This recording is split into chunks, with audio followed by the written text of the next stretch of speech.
We gather, as shadows of Rome's glory, to dissect the lifeblood of our empire, the legionary. It is under Augustus that we focus, yet the narrative of Rome is a continuum, each of us a sculptor of its legacy. A foundation in stone was laid under my tenure.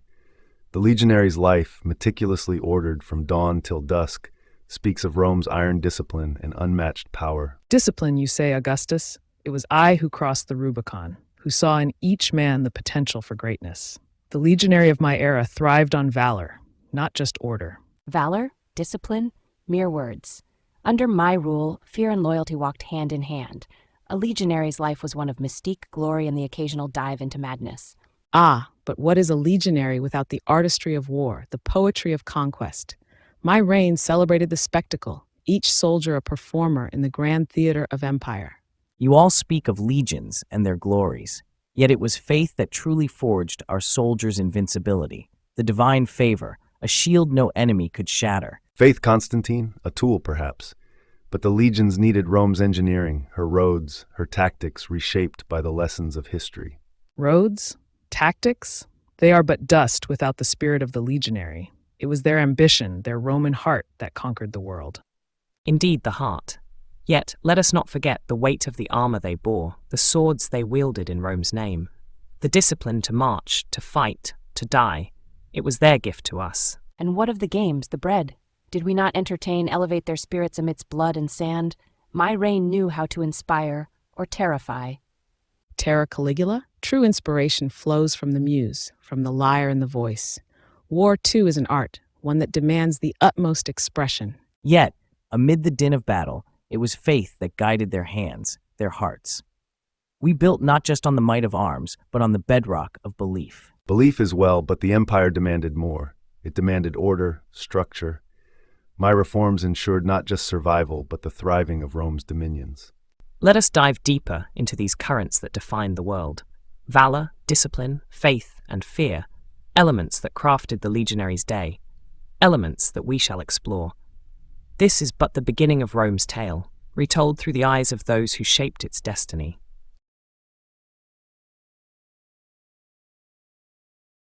Let us delve into the essence of Rome's might, the legionary. Our discussion commences with the recruitment of these formidable soldiers. Augustus, your reforms sculpted the backbone of the legions.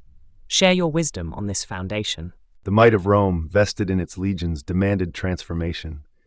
I instituted reforms necessitating loyalty and vigor in the flesh of our soldiers. No longer were men merely pulled from the populace. They were selected for fortitude, allegiance to Rome, and the Julian clan. The professional soldier was born from this crucible, ensuring our dominion.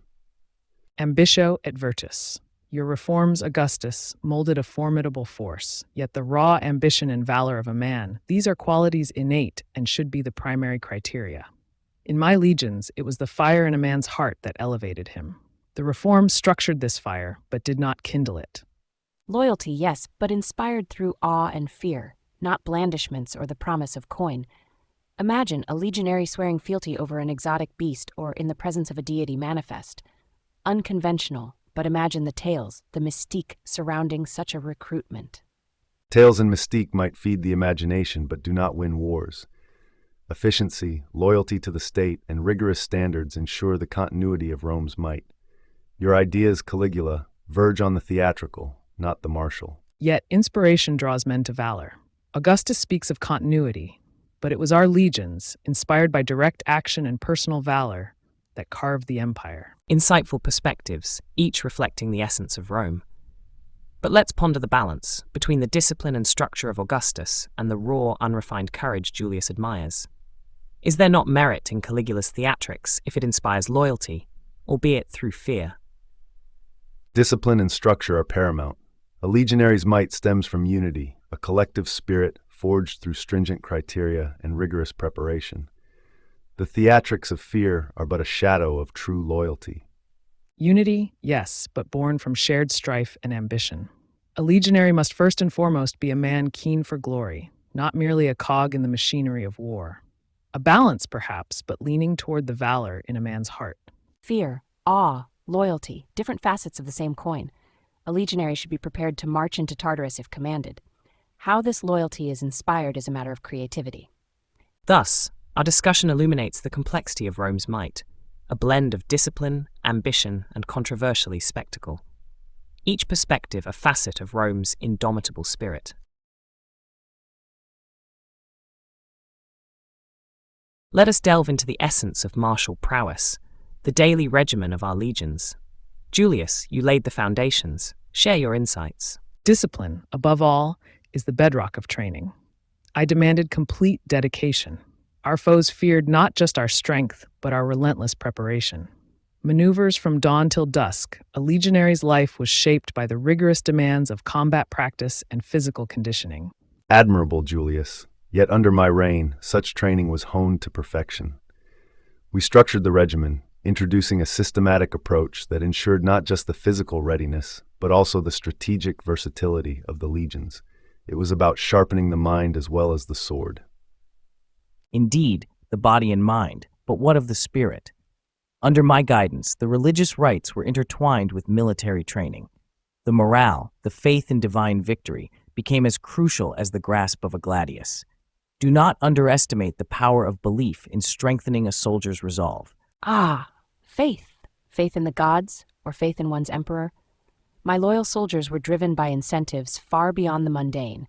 Fear, awe, loyalty, these were the tools I used. Why settle for a simple soldier when one can inspire a legionary to become something more?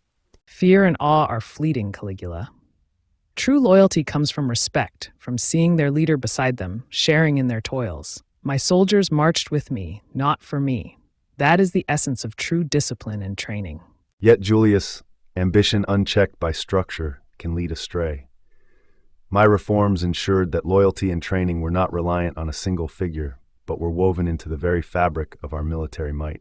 Structure, discipline, spirituality, ambition. These facets uniquely contribute to the training of a legionary, each vital in its own right. But let us not forget, the readiness for battle extends beyond the physical and mental preparations. It is about inculcating a sense of duty, of belonging to something greater than oneself, of being part of the eternal city. Marcus rightly said. It is this comprehensive approach that carved our legions into history. From the physical rigors to the depth of conviction in our cause, a legionary's life was a testament to Rome's glory. And yet, a touch of madness, of unpredictability, can elevate a soldier to legendary status. Why conform when one can redefine the very notion of a military force? But let's not overlook the role of morale in this equation. Our soldiers weren't mere cogs in a war machine, but men of passion. Their spirits were as crucial to their victories as their swords. Art, celebration, the camaraderie, these two shaped a legionary's daily life under my reign. Our discussion illustrates the complexity of military training, encompassing discipline, structure, spirituality, and morale. These elements, while debated in their implementation, are undeniably pivotal in crafting the might of Rome's legions.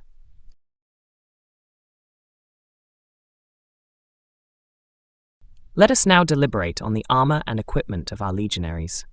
Augustus, begin with your reforms. My restructuring was essential for the empire's might. I standardized equipment, ensuring every legionary was uniformly prepared for battle. Efficiency and uniformity were my watchwords. This uniformity was not merely practical, but also symbolized our unity and strength. But Augustus, you overlooked the human element in your reforms. The spirit of a legionary is not kindled by uniformity, but by allowing some personal expression. I encouraged personal modifications to armor, not to undermine discipline, but to bolster morale and individual valor. An aesthetically pleased soldier is a motivated one. Interesting perspective, Nero. Artistic expression as a means to inspire morale. But how do these modifications not distract from the uniformity essential to discipline? Marcus, an army's strength lies not only in its discipline, but also in the hearts of its soldiers. A touch of personal flair can ignite the fire of valor. Nero, your viewpoint romanticizes what should be a matter of state security. The battlefield is no place for personal flair when it risks the unity and identification of Roman force. Both of you missed the mark. The uniformity or personalization of armor matters little if the spirit of loyalty and fear is not instilled in the hearts of soldiers. I would have my legionaries wear feathers if it meant they'd fight harder, believing they were invincible. It's not what they wear, but but what they believe they can achieve with it. Caligula raises a point. The psychology of the soldier is paramount. However, could such eccentric methods not lead to chaos rather than discipline? Chaos? Mayhap in the eyes of the unimaginative. What matters is victory and the loyalty of our legions, achieved by whatever means necessary, whether through fear, loyalty, or the belief in their own invincibility. The thread linking your thoughts seems to suggest that the essence of a legionary's spirit, whether nurtured through unity, personal expression, or psychological means, is crucial to Rome's military might. Each method, though distinct, aims to fortify the resolve of our legions against the myriad threats to our imperium. While we may differ in method, the Imperium's security remains our common ground. Let it be known that discipline, efficiency, and the legionary spirit, however kindled, are the pillars upon which Rome stands. A compelling discussion. It is clear that the fabric of our legions is woven from diverse strands: standardization, personal expression, and psychological fortitude.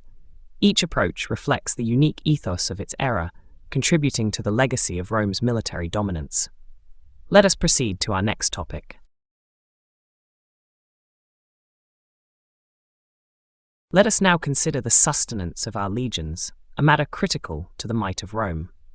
Augustus, your reforms in supply chains were notable. Share your practices. The cornerstone of my reforms was efficiency and consistency. A legionary's prowess in battle is directly linked to his physical condition, which is in turn a product of his diet. I ensured that our soldiers were well fed with grain, meat, and wine. This not only kept them healthy, but also loyal. A content soldier is a reliable one. Ha! Your grains and meats sound terribly mundane. Under my reign, I envisioned legions powered by exotic beasts and wines, something to spark both fear and admiration in the hearts of our enemies. Imagine soldiers drawing strength from meals that were once deemed fit for only the gods. An interesting perspective, albeit a bit extravagant, Caligula. Marcus, what are your thoughts on the equity of ration distribution? The distribution of resources within the military is a reflection of our values as a society. Equitable rations foster a sense of unity and fairness among the troops, essential virtues for a disciplined force. The well-being of each soldier contributes to the stability of our military might, and, by extension, our empire. We must nourish the body as well as the spirit. While philosophical ideals have their place, realpolitik demands more pragmatic solutions. The legion must march on its stomach, yes, but the efficiency of its supply lines and the quality of its provisions are paramount. My organization of the grain supply, for instance, ensured that our soldiers were never wanting. We must be practical. Practicality is one thing, Augustus, but where's your sense of flair? My legions would have marched on the promise of feasting upon the spoils of victory, their morale bolstered by the mere thought of the exotic luxuries awaiting them. Your pragmatic solutions lack imagination. Speaking of morale, I believe the arts and a touch of extravagance are vital. A legionary's morale is lifted not just by the sustenance of the body, but also by the nourishment of the mind. Poets, musicians, and artists should accompany our legions to feed their souls amidst the toils of campaign. Truly, the welfare of our legionaries is multidimensional. It seems our approaches to their sustenance and morale diverge as much as our reigns. Yet it's undeniable that a well-fed and contented soldier is central to the might of Rome. Whether by grain, exotic feasts, or the arts, the end, it appears, remains the same.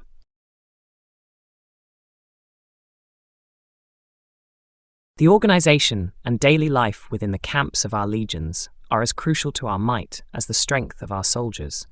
I solicit your insights on the structure, duties, and hierarchy that define this aspect of military life. Julius, would you begin? In my campaigns, the camp was not merely a place of rest, but a manifestation of Roman discipline and order. Each soldier knew his place, his duties. The meticulous layout of the camp mirrored that of Rome itself, instilling a sense of order and civility, even in the wildest of Gaul. While I respect the innovations Caesar brought to our military encampments, under my reign we saw the necessity of further systematization. Our camps became fortresses, symbols of Rome's permanence and power wherever they were erected. The hierarchy within was clear, roles were well defined, and every legionary understood his contribution to larger strategic goals. Oh, but you both forget the theatricality of power. My camps were spectacles of imperial grandeur. Yes, there was order, but also extravagance to remind every soldier of the godlike status of their emperor. I demanded loyalty, not merely through structure, but through awe. Extravagance has its place, but integrating our Christian virtues into the camp's daily life fostered a deeper spiritual unity amongst the soldiers. It was not enough to organize their bodies. We had to guide their souls towards the divine purpose of our empire. And what of the social dynamics within these structures? Did not the variances in our approaches affect the morale and unity of our forces? Indeed, Marcus. While my predecessors focus on the physical and spiritual shaping of our camps, let us not overlook the morale of a soldier. A camp that supplies not only food and shelter, but also comfort to the spirit and mind through art and performance, is as critical. My reign saw the introduction of theaters and baths in some encampments, merging the life of a soldier with the cultural life of Rome. Art has its place, Nero, but the military camp is primarily a machine of war. Discipline, above all, ensures the cogs of that machine function seamlessly. The soldier's morale is founded upon the camaraderie of his legion and the glory of conquest, not the soft comforts of entertainment. Ha! Glory of conquest, Julius. My soldiers reveled in the glory of their emperor. Their loyalty was to me, their living god, not some abstract notion of Rome. An empire cannot subsist on the whims of an emperor alone, Caligula. It is the structure, the laws, and the organized hierarchy within these encamps that sustain the eternal nature of Rome. The legionary's role in this grand design instills in him a sense of purpose that no amount of spectacle could provide. Our discussions highlight the multifaceted nature of camp life, encompassing the physical, spiritual, and moral dimensions of our soldiers' existence. Each approach, reflective of its era, contributed uniquely to the enduring legacy of our legions. Let us continue to examine these threads as they intertwine through the fabric of our military's history.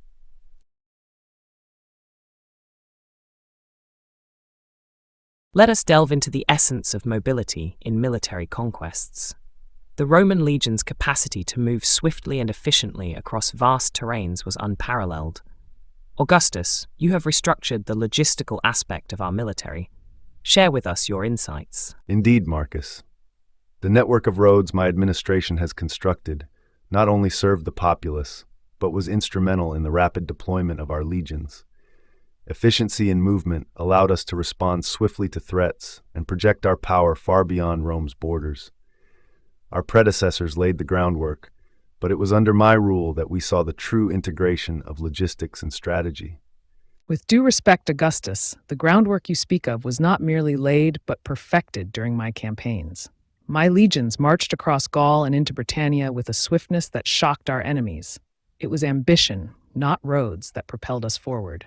Strategy, yes, but fueled by the insatiable Roman spirit. Logistics served to support, not define, martial prowess. Roads? Ambition? Ha! What truly moves an army is the promise of glory and riches, not the promise of dust and sweat. My legions adored me because I led them to believe in the impossible. It was my charisma that could move mountains, or in this case, men. Ah, but what is an army on the move without morale? My contribution, though often overlooked, focused on enriching the spirit of our soldiers through art and entertainment. Long marches were endured not because of the roads or mere ambition, but because the soul of the legionary was nurtured. Music, poetry, they carried our legions as much as any road. Indeed, the sustenance of the soul is paramount. Constantine, your reign saw the integration of a new faith within the empire. How did this influence the logistics and morale of your legions? The cohesion and morale of an army are critical, and faith played a pivotal role during my reign. Incorporating Christianity into the fabric of our military not only unified the men under a common belief, but also provided them with a higher purpose. This spiritual rejuvenation made the logistical challenges less daunting. Faith, combined with the structural reforms inherited from Augustus and the strategic acumen of Julius, allowed us to march with a conviction that Rome was not just expanding its borders, but fulfilling a divine mandate. Let it be known, the engineering feats and organizational skills that characterized my reforms are timeless. They enabled our legions to stand the test of time, turning Rome into a beacon of civilization that could project its power and influence with unmatched efficiency. And yet, it was the spirit and audacity of those early conquests that etched the name of Rome into the annals of history. Without daring, there is no glory, and without glory, the legions march in vain. A compelling discourse. It appears that the march of the legions, be it through brute force, divine sanction, or the lure of glory and enrichment, reflects the multifaceted nature of Rome itself. Each of you, in your era, has contributed to the legend that is the Roman military machine.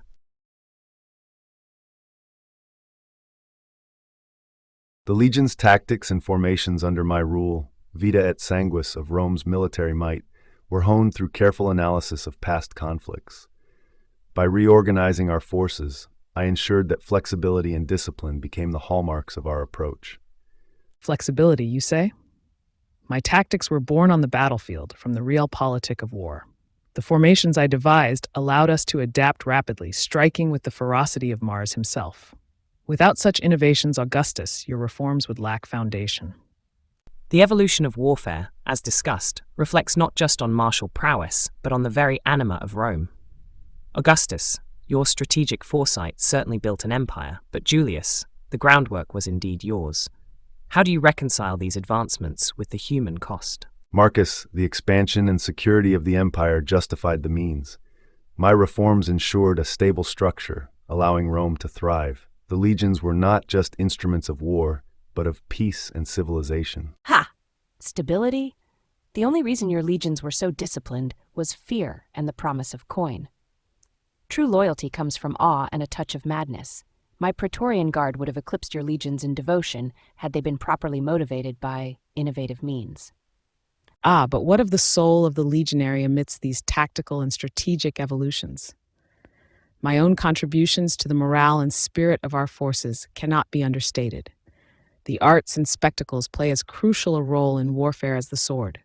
Nero sings a pleasant tune, but overlooks the divine. My reforms embrace the celestial, making Christianity the bedrock of military morale.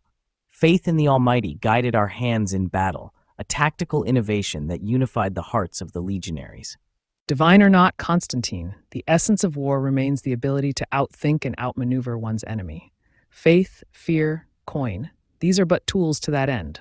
My tactics, which you all so readily adapted, were the true innovations. Julius, your arrogance blinds you to the fundamentum of our success, structure and order. Without the reforms I implemented, your tactics would be mere footnotes in history, rather than chapters in the annals of Rome's grandeur. Gentlemen, this discussion illustrates the multifaceted nature of our military evolution.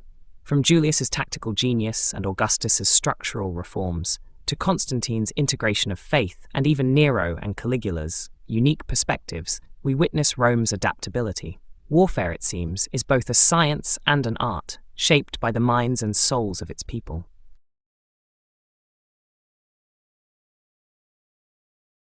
Discipline forms the cornerstone of our legions, yet its application varies across our reigns. Augustus, begin by sharing your perspective on maintaining order. Under my rule, the legions thrived on a foundation of strict, yet fair discipline. I instituted legiones that were not merely punitive, but aimed at fostering a sense of duty and loyalty. Dura lex, sed lex. The law is harsh, but it is the law. This principle ensured our legions remained the most formidable force. But where is the flavor in mere discipline?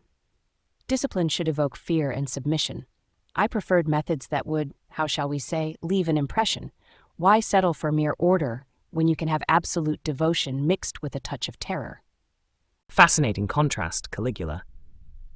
Your methods, though, seem more inclined to breed resentment than loyalty.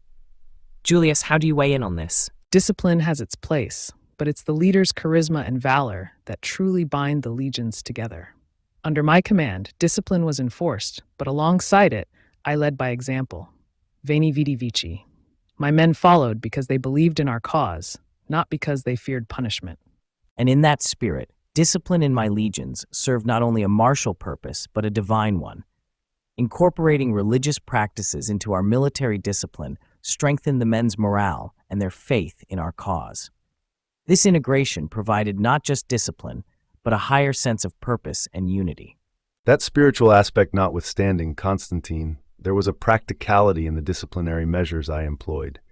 Without them, the empire could not have expanded nor maintained its territories. Discipline ensured the efficiency and reliability of our forces. But what of the spirit, Augustus? You speak of efficiency and reliability, but discipline without consideration for the human condition breeds nothing but contempt. While not disregarding discipline, I nurtured the arts within the legion, for a soldier's spirit must be fortified as well as his body. It seems our methods diverge on the balance between discipline and morale. Caligula, your approach appears to stray far from these philosophies. Si vis pacem para bellum, prepare for war if you desire peace. Fear, extravagance, unpredictability, these are tools just as vital as the sword. My legions were loyal first to me because they respected power, or feared it. The distinction matters little. And yet, history shows us the fragility of loyalty built on fear alone. Augustus, reflecting on our discussion, do you believe your disciplinary measures have withstood the test of time better than those of Caligula or Nero? Resolutely. The structure and order I implemented secured the empire's longevity. Discipline based on respect and duty endures far longer than that built on fear or momentary passion. The legions under my reforms knew their role and the importance of their service to Rome. Nero, briefly, your thoughts on Augustus's stance? While I concur with Augustus on the importance of structured discipline, I argue that neglecting the soldier's individual spirit and creativity undercuts the very foundation of our military strength. A legionary is more than a cog in a machine. He is a citizen of Rome. Insightful perspectives all around. Our discussion underscores the complexity of military discipline and its effects not only on the efficiency of our legions, but on the morale and spirit of our soldiers. The balance between strict order and fostering individual strength remains a topic as timeless as Rome itself.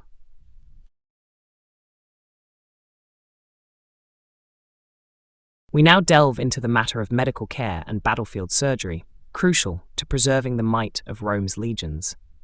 Augustus, your reforms are echoed in the annals of military medicine. Pray, enlighten us on your accomplishments. It is well known Rome's strength lies not merely in the valor of her soldiers, but in their well-being. I organized a corps of medical practitioners within each legion. This ensured rapid treatment of injuries, a necessity for the longevity of our forces. A healthy legion is an effective one, indispensable for the empire's prosperity. But you merely laid the groundwork. Under my reign, we saw the integration of faith with medicine. The Christian God's providence was a balm to the wounded. We also saw enhancements in medical practices, ensuring our soldiers were treated with divine compassion as well as human skill. All well and good, but let us not undervalue the role of morale and the arts in the healing process. A soldier's recovery is not just of the body, but of the spirit. The presence of music, poetry, and art at our camps were as healing as any surgeon's knife. Oh, spare me the sentimentality. True, the medical advancements have their place, but let's not fool ourselves. The grandiosity of Rome, its power and fear, were the true healers. A legionary knew that to falter was to fail Rome herself. That fear, that pride, was a more potent medicine than any concoction of herbs or godly intervention. Both of you miss the heart of the matter. A soldier fights as he is trained and lives as he is cared for. Without the rigorous discipline and training in survival and first aid I instigated, your medici would be of no use, Augustus, as the soldiers would not live long enough to need them. Constantine, your faith heals the soul, but it is the skill of the hands that seals wounds. A fascinating array of perspectives. Yet it is clear, regardless of our approach, the health and well-being of our legionaries are paramount. Whether through the establishment of medical corps, the integration of faith, the uplifting influence of the arts, or through discipline and prevention, each strategy has its merit in maintaining the efficiency and effectiveness of Rome's military might. Our soldiers' lives are the lifeblood of the empire, to be preserved with as much vigor and resourcefulness as we command.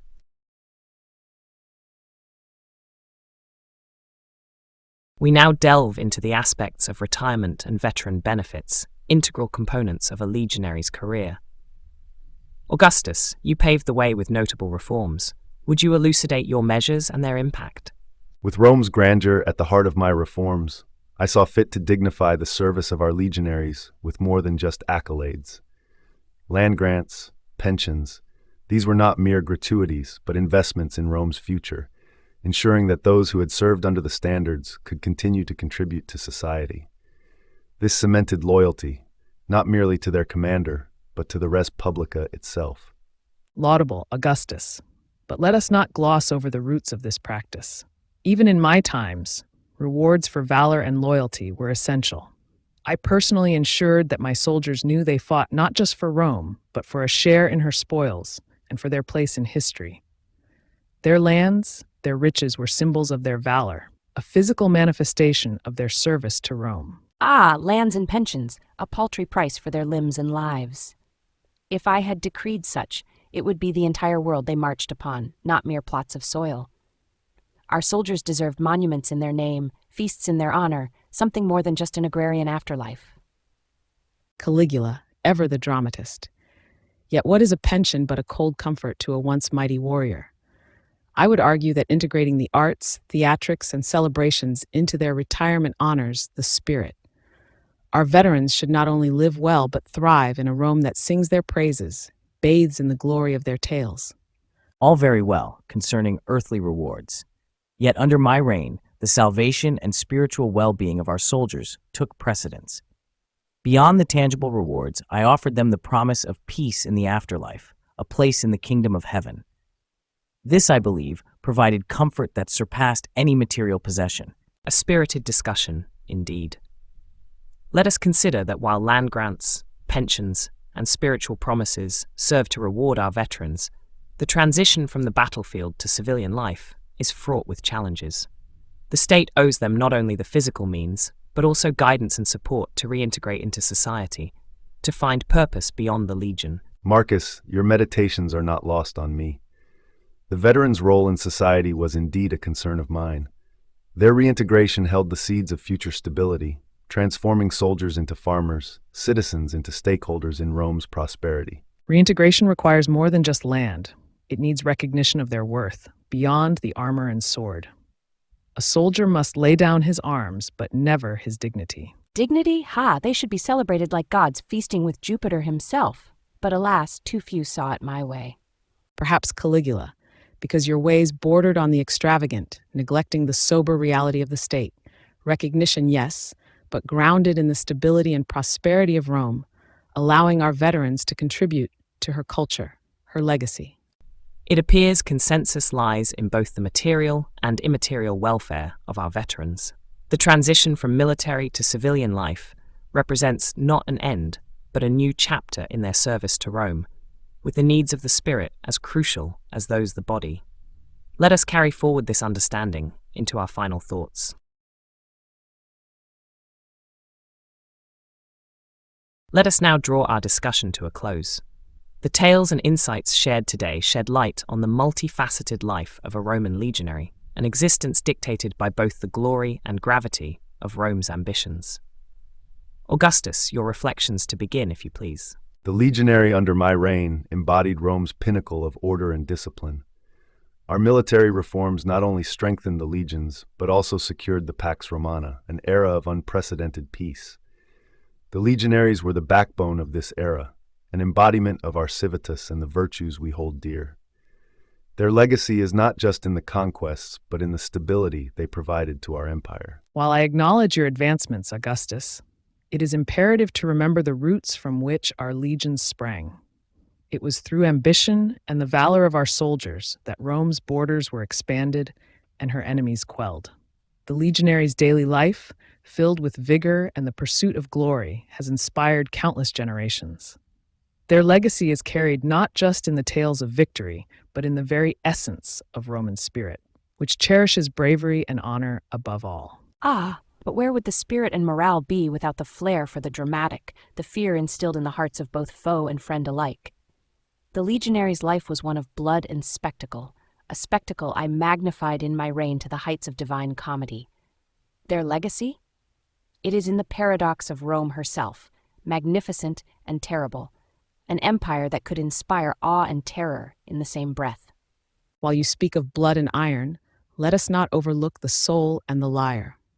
The life of a legionary, though marred by war, was also touched by moments of beauty and artistry. The morale of troops, elevated by music and poetry, speaks to Rome's recognition of the arts as vital nourishment for the spirit. Their legacy, therefore, is not solely in their martial prowess, but in the humanity they maintained amidst the tumult of empire. Your points stand tall, yet we must also consider the transformation brought by faith. Under my reign, the legionary spirit was not just tested in battle, but was also fortified by a newfound faith that united the empire under a single banner. Their legacy is in the transcendence of Rome's ideals, the melding of martial valor with a divine purpose, cementing a legacy that outlasted the empire itself. As we conclude, it's clear that the life of a Roman legionary under Augustus was marked by the complexities of duty, valor, and the ever-changing tides of Rome's fortunes. Theirs was a life lived at the crossroads of history, shaping and shaped by the epoch they served. The legacy of the Roman legionary is a testament to their adaptability, resilience, and the unyielding spirit of Rome itself. Each era, under each of our guidance, reflects the enduring essence of Rome, an empire built not just on conquest, but on the foundation of its people, particularly its soldiers. Their stories, their sacrifices, and their triumphs continue to echo through the annals of history, a perennial reminder of what it means to be Roman. Thus, we close this discussion, not as a final word, but as a tribute to those who lived, fought, and died under the banners of Rome, their deeds inscribed forever in the memory